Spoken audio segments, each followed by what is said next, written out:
Hello and welcome to my channel. What was going on in the life of a woman living alone while it was freezing cold outside? Are we ready to listen? Please subscribe to hear both historical events and stories from history. And let me know what time and where you're watching from. A woman's story in the freezing Middle Ages. Margaret pulled her shawl tighter across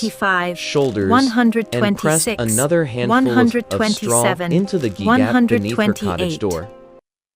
Listening to the wind claw at the timber frame of the small farmhouse, she had, for the first time in her 26 years, faced entirely alone.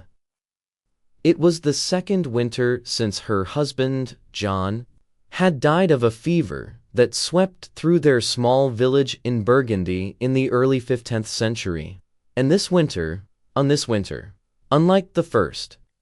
had arrived with a severity that had already, by the second week of January, claimed 2 of her neighbors' sheep,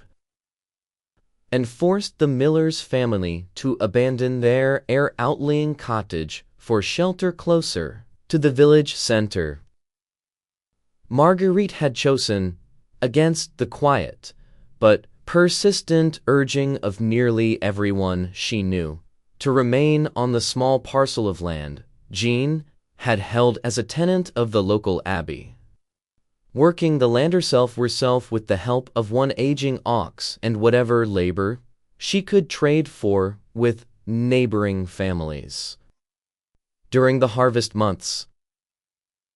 a widow managing a tenancy alone was not in itself an unusual circumstance across late medieval Europe, and manorial and monastic records from across France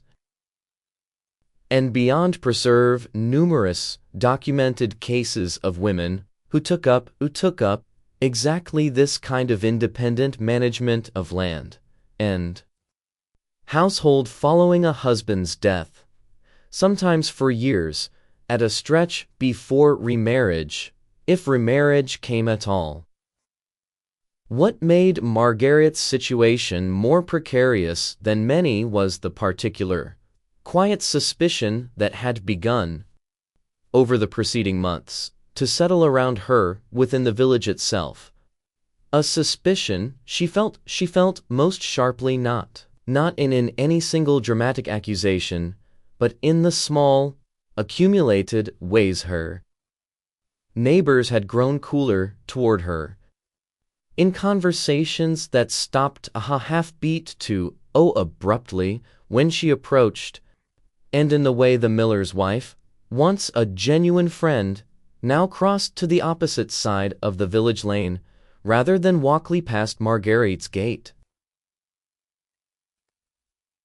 It had started, as Marguerite understood it, with old Isabeau's illness the previous autumn, wasting sickness that had taken the elderly widow slowly across several weeks, and Marguerite, drawing on the herbal knowledge her own mother had taught her as a girl, had attempted to ease with remedies drawn from the same practical, widely shared tradition of household medicine that women across medieval Europe commonly practiced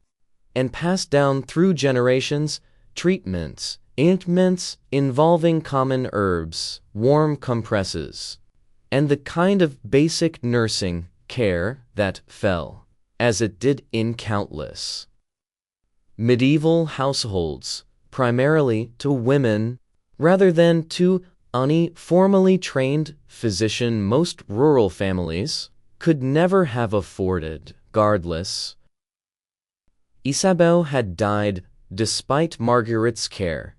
an outcome that surprised no one familiar with the elderly woman's declining health. Yet in the weeks that followed, Marguerite had begun to notice a particular quality entering certain conversations, a lingering, unspoken question about exactly what herbs Margaret had used and where precisely he had learned such knowledge, and whether a woman living alone, without a husband's guidance, ought to be trusted with such intimate, uncertain power over matters of life and death at all. This kind of quiet, accumulating suspicion toward women who practiced herbal medicine, particularly women living outside the ordinary structure of a husband's household, reflected genuine currents within late medieval European thought that would, across the following century, develop into the far more systematic and openly documented witchcraft accusations and prosecutions that historians have studied extensively across surviving court records from France, Germany, and beyond. In the early 15th century, when Margaret's story takes place, these currents remained considerably less formalized than they would become by the century's end, existing more often as exactly as this come informal, village-level unease rather than any organized legal proceeding. Yet,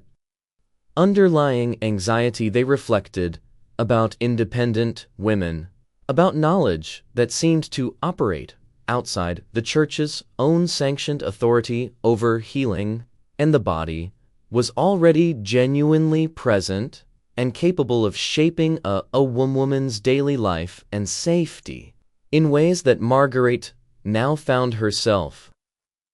navigating with a caution that had not been necessary even a single year before.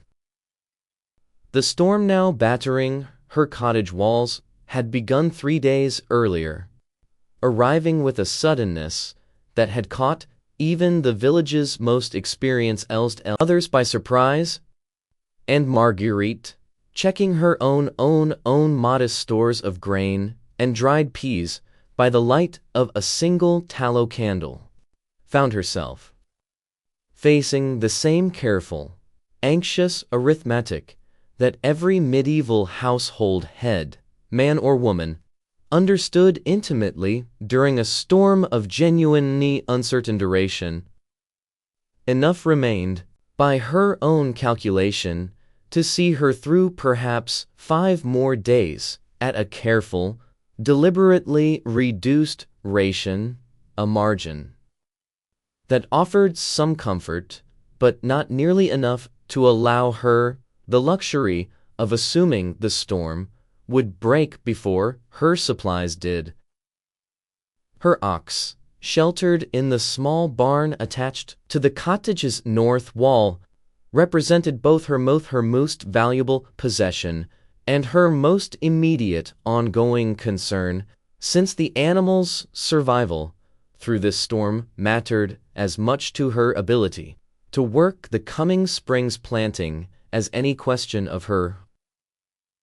own personal comfort through the storm's remaining days. It was on the 3rd night of the storm, with the wind still showing no sign of easing, that Marguerite heard footsteps outside her door, deliberate and heavy in a way that immediately marked them as distinct from the storm's own considerable noise, followed by a sharp, insistent knocking that carried, even through the thick wood and howling wind, an unmistakable note of official purpose, rather than any traveler's simple, desperate plea for shelter. Marguerite went still beside her small fire, one hand instinctively moving to the small bundle of dried herbs hanging near her hearth, the very herbs that had, in recent months, become the quiet source of so much unspoken suspicion, and found herself facing, in the space of a single held breath, a question she had feared without ever quite allowing herself to name directly. Whether the knock now, sounding against her door, represented rescue for some other storm-caught traveler entirely unrelated to her, or whether it represented something considerably more dangerous, arriving specifically for her on a night when the storm's own fury meant that whatever happened next would unfold with no neighbor crew close enough to hear, and no help likely to arrive before whatever this night still held in store had already run its course. She rose slowly, setting the candle on the small table near the hearth, and called out, as any householder in her position would have done, to ask who stood outside on a night when the storm itself made travel nearly unthinkable or any honest purpose. The voice that answered belonged to a man, and one Marguerite recognized immediately despite the wind's distortion. Brother Anselm, a lay brother attached to the abbey that held Marguerite's tenancy. A man she had known for years through the ordinary business, and this, though his presence at her door on a night light like this, alone and evidently having traveled some considerable distance from the abbey itself, struck her immediately as far outside the bounds of ordinary business. She lifted the bar and opened the door against the wind's continued assault, and found Brother Anselm nearly as storm-battered as any traveler caught unprepared, snow thick across his dark habit, his face drawn with a mixture of physical exhaustion and something else, some evident tension that Margarita recognized from her own recent months of careful, watchful caution around her neighbors' shifting attitudes toward her. He asked,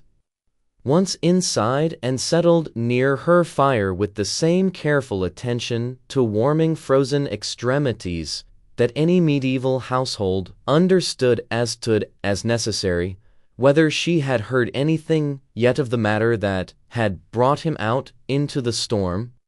despite the abbé's own considerable reluctance to send Anne traveling in such conditions. Marguerite, her stomach tightening with an unease she worked to keep from her voice, admitted she had heard nothing beyond the ordinary, quiet distance her neighbors had maintained toward her in recent weeks, and asked directly what matter he meant preferring, as she had learned to prefer in recent months, direct confrontation with whatever danger approached, rather than slow, uncertain dread of not knowing its shape. Brother Anselm's answer, when it came, confirmed the fear she had been quietly carrying since old Isabel's death the previous autumn. The miller's wife, among others in the village,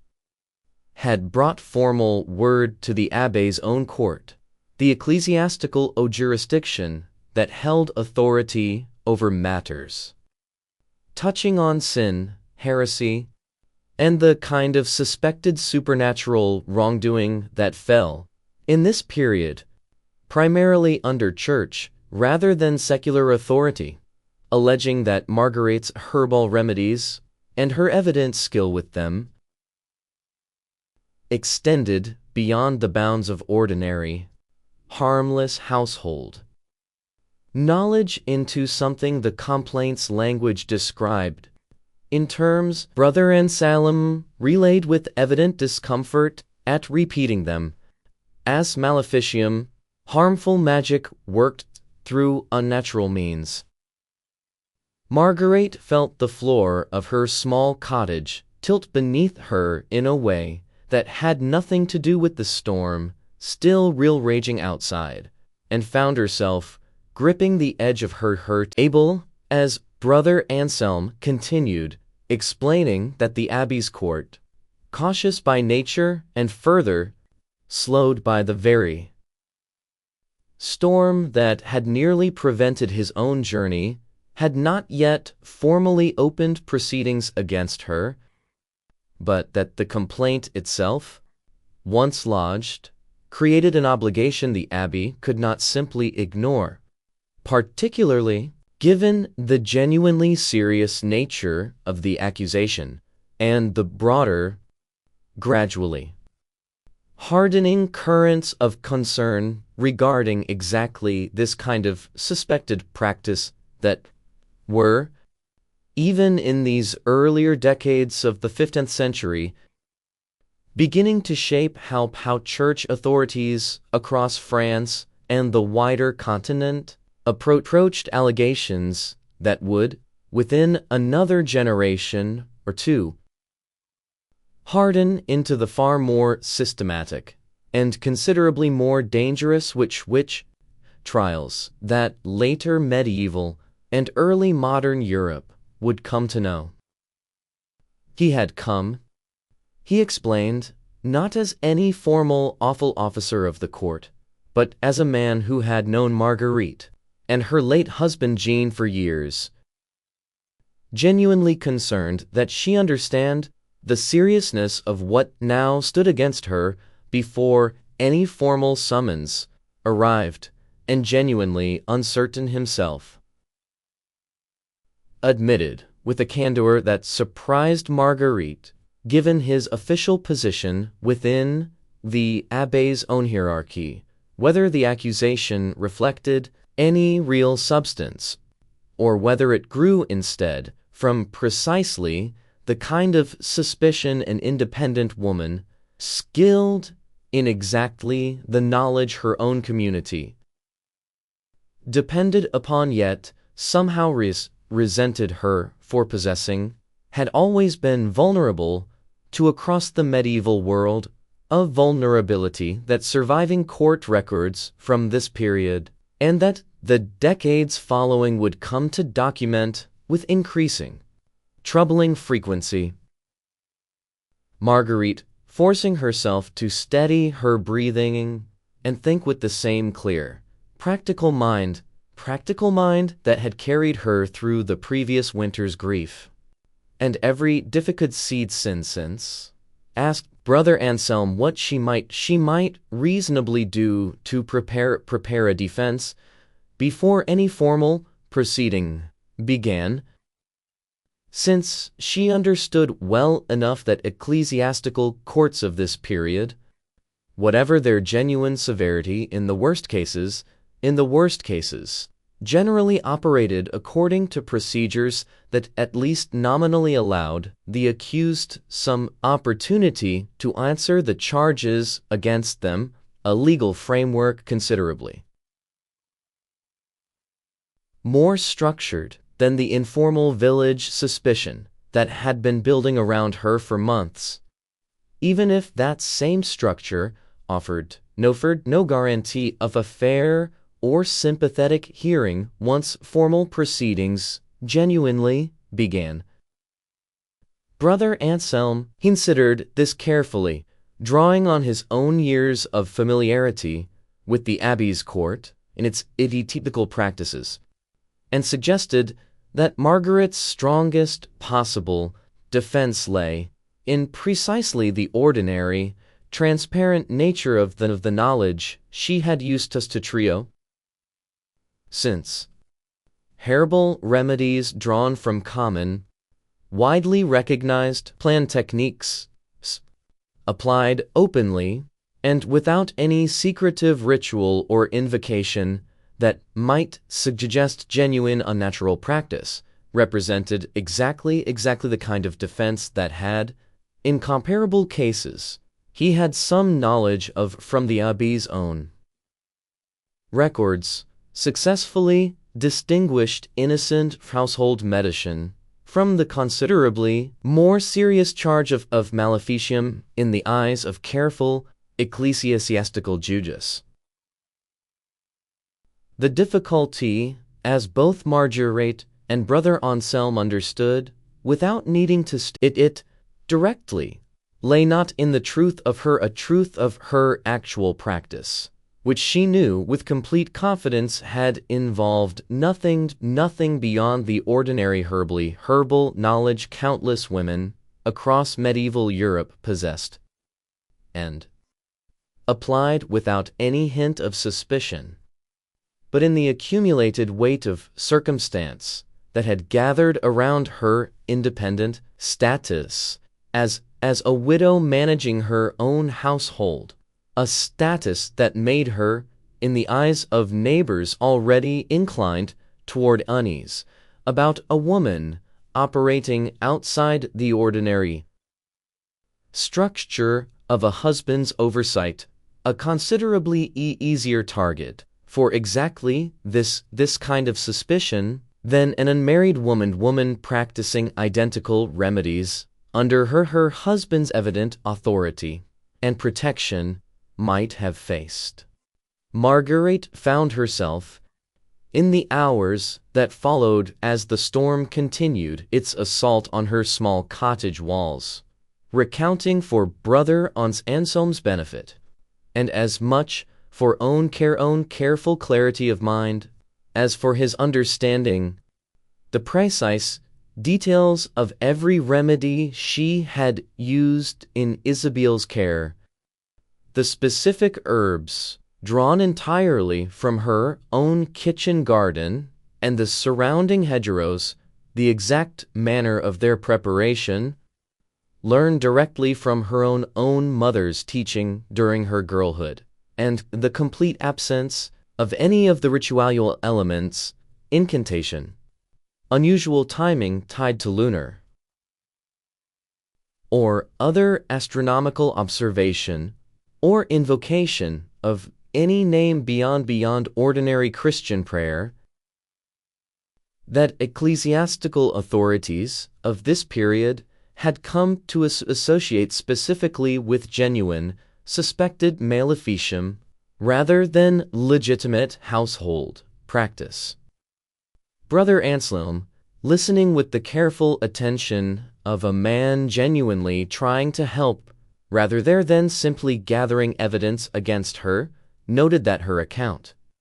if presented with the same clarity and detail before the abbey's court,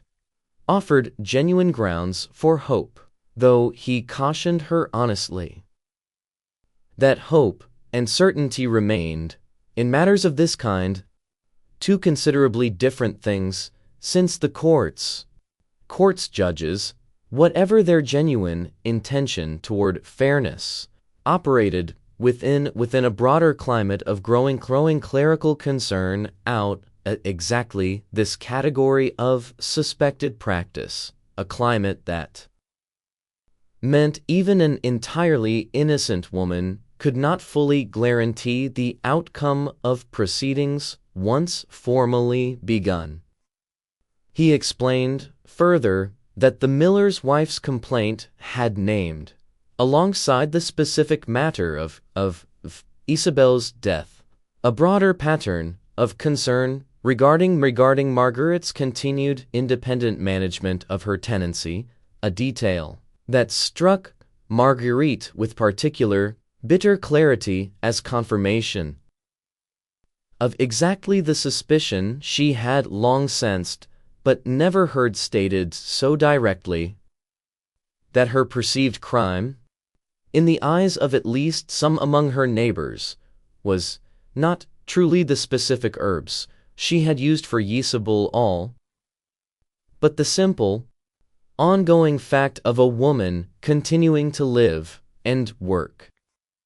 independently, without a husband's guidance, in a manner that unsettled a community more comfortable with women's lives shaped visibly and constantly by male oversight. The storm's continued severity meant that Brother Anselm could not, in good conscience or genuine practical safety, attempt the return journey to the abbey that same night. And Marguerite, despite considerable strangeness of extending hospitality to a man who had arrived carrying news of formal accusation against her, understood the same deep, genuine obligation toward sheltering or storm-caught traveler that shaped medieval households across the continent regardless of the particular, complicated circumstances that had brought this particular traveler to her door. She offered him what modest comfort her small cottage could provide, a place near the fire and a portion of her own carefully rationed food, an act of hospitality that Brother Anselm accepted with evident, genuine gratitude, and Margaret thought a measure of quiet respect for a woman who could extend such generosity even toward the bearer of news that threatened her own safety and standing so directly. As the fire burned low through the deepest hours of that long night, Marguerite found herself telling Brother Anselm, in a manner she had not planned or fully intended, the fuller story of her marriage to Jean, a match arranged, as most medieval marriages among people of their modest station were, through practical negotiation between their two families, rather than any romantic courtship, but one that had grown, across the eight years of their marriage before his death, into a partnership she had genuinely valued, built on the same practical, mutual respect that shaped many successful medieval marriages regardless of how they began. She spoke of the two children they had lost in infancy, a loss so common across medieval households that surviving Ham parish records document child mortality rates that would seem almost unimaginable by later standards, yet no less genuinely painful for its ordinariness within the world she inhabited. And in Jean's own death from fever, sudden and in the end mercifully brief compared to the lingering illness that had claimed old Isabel the following year, Brother Anselm listened with the genuine attention of a man who had, in his years serving the abbey, heard countless such stories from the tenants and villagers under its authority, and offered, in turn, his own quiet observation that Marguerite's evident capability, the very quality that had allowed her to maintain her tenancy alone through a full year of genuine hardship, represented precisely the kind of strength that a more generous community might have celebrated rather than viewed with the suspicious unease that it had instead taken root around her. It was somewhere in this same quiet, late stretch of the night, as the storm outside finally began to show the first genuine signs of easing, that Brother Anselm raised it, a detail he had, until this point, held back, whether from genuine uncertainty about its relevance or from some more cautious, deliberate calculation Marguerite could not fully read in his tired, fire-lit expression. He mentioned, almost as an aside, that the miller's wife's complaint had not been the only document to reach the abbé's court regarding matters in the village that winter, and that a second, considerably more troubling report had arrived only days before his own departure, one that Brother Anselm had not yet been authorized to discuss in full detail, but that he believed, based on certain particulars, he felt honor-bound to share with a woman he had come to warn in genuine good faith might connect to Marguerite's own situation, in ways that neither the abbey's court nor Margaret herself had yet fully understood. Margaret felt her earlier fear sharpen into something closer to genuine alarm, and pressed Brother Anselm directly for whatever detail he felt able to share. And understanding that whatever caution had kept him silent on this second matter, through the earlier hours of their conversation had evidently given way, in the deep, honest quiet of the night's final stretch, to a genuine sense that she deserved to know. He explained, choosing his word with evident care, that the second report concerned not Marguerite's own conduct directly, but rather a young woman from a neighboring village, some 3 miles distant across terrain the current storm had rendered entirely impossible, who had, according to account that reached the abbé, sought out Marguerite specifically the previous autumn for guidance regarding a private matter. The report described, only obliquely, using language that Brother Anselm found himself reluctant to repeat in full, but that seemed, by his own careful reading, to concern an unwanted pregnancy and the young woman's evident hope that Marguerite's terrible knowledge might offer some means of ending it before it became visibly apparent to her own family and community. Marguerite's breath caught, and she found herself needing a long moment before she could trust her own voice to respond, since the memory Brother Anselm's account summoned was genuine and, in retelling now unfolding before her, considerably more dangerous than she had ever imagined it might. Beshama. A young woman named Agnes had indeed come to her the previous October, frightened and desperate in a manner Marguerite recognized immediately from her own years of quiet, informal experience helping other women in the surrounding villages with exactly the kind of private, urgent concerns that fell across medieval Europe into women's own informal networks of knowledge and support rather than into any formal medical or legal channel most rural women could ever have safely accessed.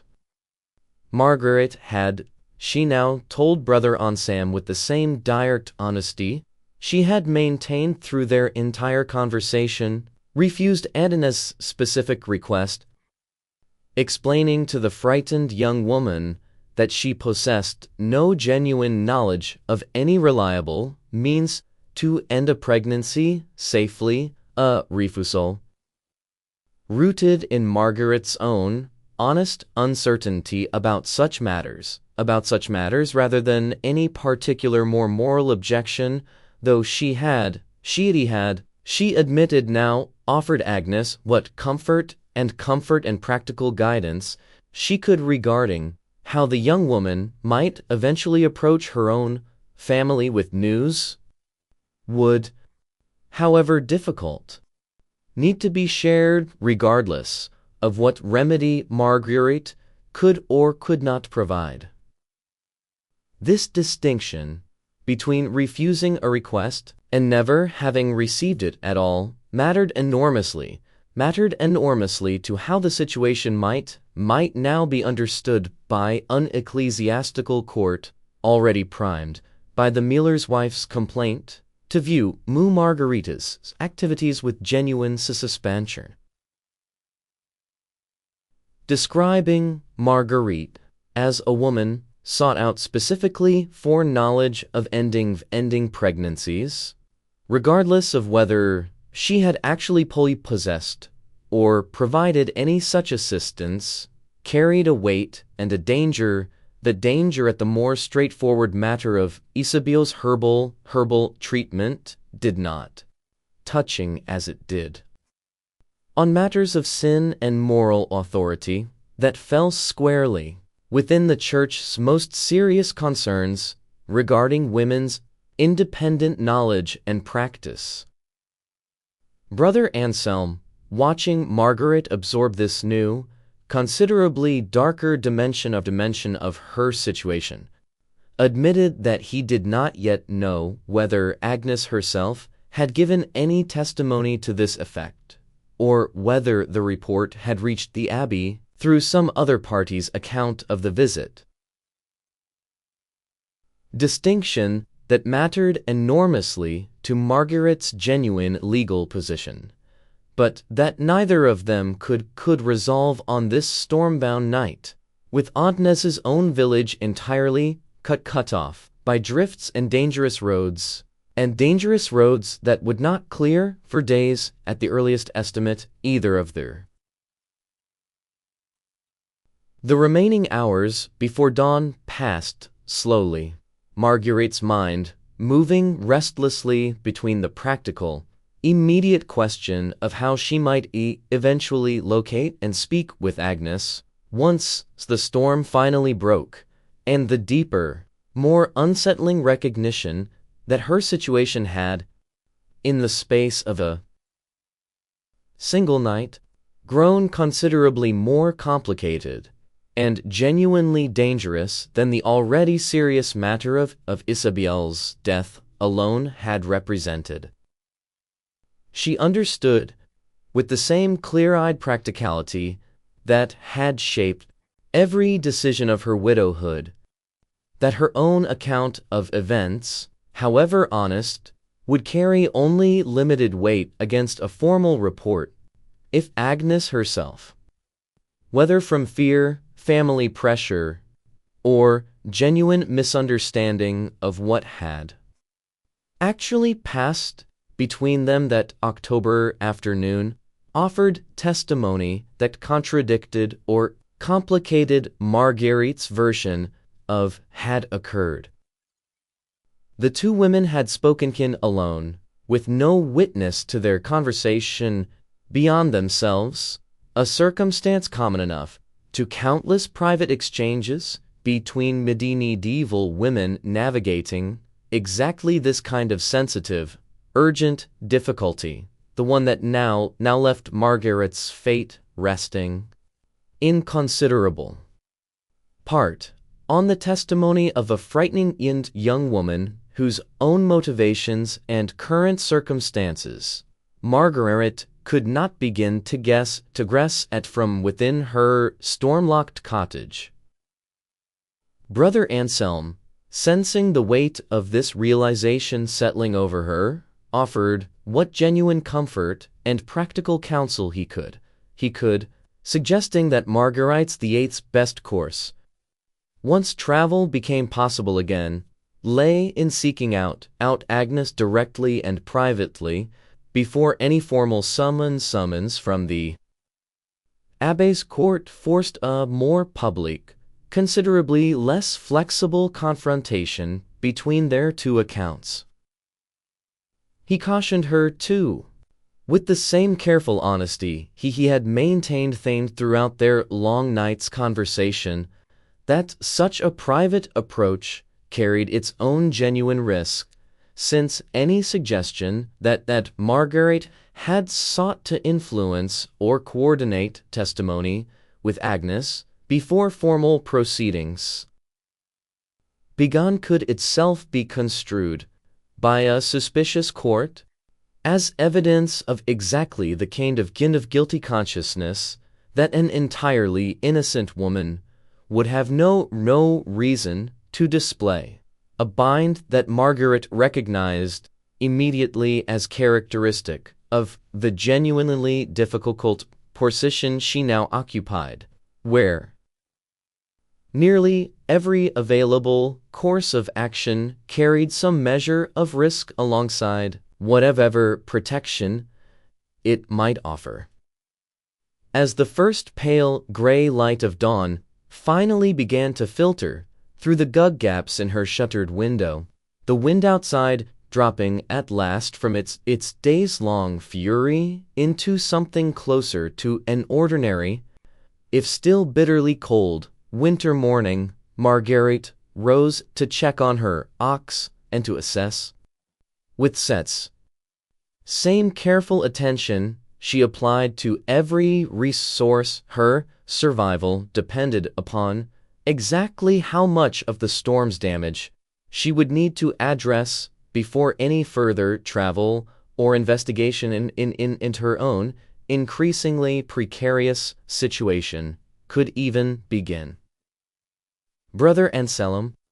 preparing for his own return journey to the Abbey now that the roads showed genuine signs of becoming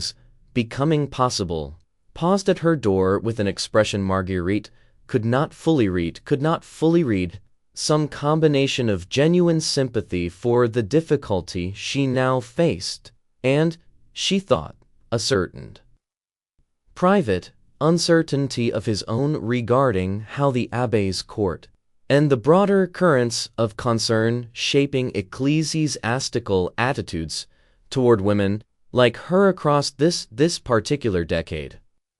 might ultimately resolve a case that involved not one, but now two serious, entangled accusations against a woman whose only genuine crime, so far as either of them could determine and with real confidence, appeared to be the simple, unsettling fact of having survived and even thrived through a year of widowhood that her community seemed to have expected, all along, to break her instead. Once Brother Anselm's figure had disappeared into the pale, snow-bright distance toward the Abbey, Marguerite turned her attention to the practical work the storm's passing demanded, clearing drifted snow from her cottage door, and checking, with genuine relief, that her ox survived the storm's harshest stretch in reasonable health, its stall having held against the wind with the same modest, sturdy construction Jean had built years before his death, a small, tangible comfort amid the considerably larger uncertainty now shadowing every other part of her situation. She understood, working through the cold, clear morning air, that she had perhaps 2 or 3 days before the roads toward Agnes village would be genuinely possible, a window she intended to use as carefully and productively as her limited resources allowed, both to prepare, own account of events with the same clarity she had offered Brother Anselm, and to consider, with real deliberation, exactly how she might approach Agnes in a manner that offered genuine comfort and honesty without exposing either woman to the accusation of coordinated testimony that Brother Anselm had warned her against. The village, when Marguerite made her way there 2 days later to trade a portion of her remaining grain for salt, and to gather what news she could of how the storm had affected her wider community, greeted her with the same cool, careful distance that had become her ordinary experience over recent months, though she noticed now with a heightened attention born directly from Brother Anselm's warning particular details she might previously have let pass without full cool consideration. The way the miller's wife, glimpsed briefly across the small market square, turned deliberately to speak with another woman rather than acknowledge Marguerite's presence at all, and the way the village priest, Father Gilles, a man Marguerite had known and respected for years through the ordinary business of parish life, offered her a greeting that carried, beneath its outward courtesy, a certain formal carefulness that struck her as new, as though he too had heard something of the matter now unfolding around her, and had adjusted his own bearing accordingly, while the Abbé's court, determined how the situation would ultimately be resolved. It was in the market square, gathering the last of what nest of news the storm's aftermath had produced across the wider parish, that Margaret learned a detail that struck her with genuine, immediate alarm: Agnes's family. According to accounts circulating among the villagers who had managed to travel between the two communities in the days since the storm broke, had left their home rather suddenly sometime during the worst of the storm's final days. Their departure explained by different accounts in different, sometimes contradictory ways, some suggesting a planned visit to distant relatives, others hinting, in the particular, half-suppressed tone villagers reserved for matters they suspected, but could not confirm, that the family's departure connected, somehow, to whatever trouble had recently touched their household, trouble that several of the more direct accounts now explicitly linked in a manner that made Marguerite's chest tighten with genuine dread to Agnes' own condition and the question of who exactly had known of it, and when, and what role, if any, they had played in whatever had ultimately happened to resolve, or fail to resolve,